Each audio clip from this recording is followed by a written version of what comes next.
Way down low between the sand dunes is actually groundwater. So this is fresh water. Sand Neck is big enough to be able to capture rain, and the rainwater, the fresh water, sits on top of the salt water underneath us, creating a freshwater lens. And then if you get low enough, you actually interact with that fresh water. So,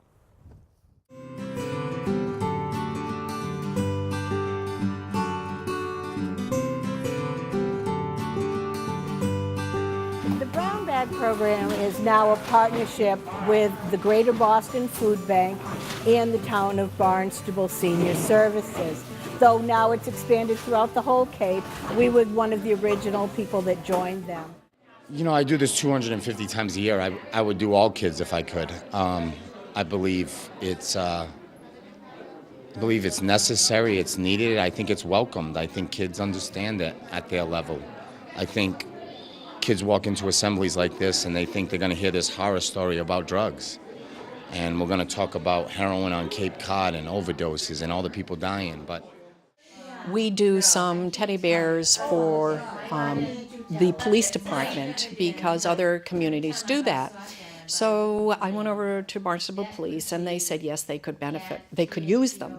And so our group, as an ongoing project, makes sweaters for the teddy bears. Well, when the library saw our teddy bears, they said, oh, we could sell those here. Would you donate some to us so that we could sell? Because a great portion of our funds to run the children's library, we have to raise ourselves.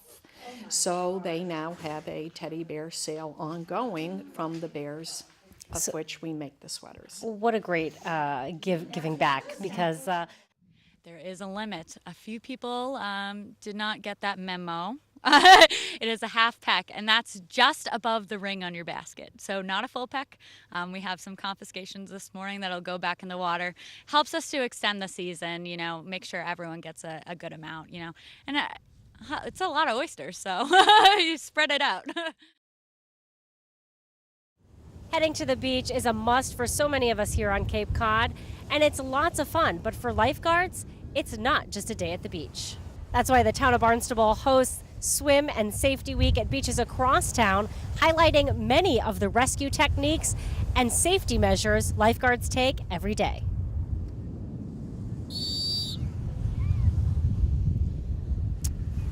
The primary rescuer will always grab the rescue board. The secondary rescuer will grab the tube on a rescue into the water, with other guards coming and taking over this lifeguard chair. And as you can see, if you look all the way down, the lifeguards then will stand up in the towers to oversee and take over each zone, so the people that are in the water can actually still be watched.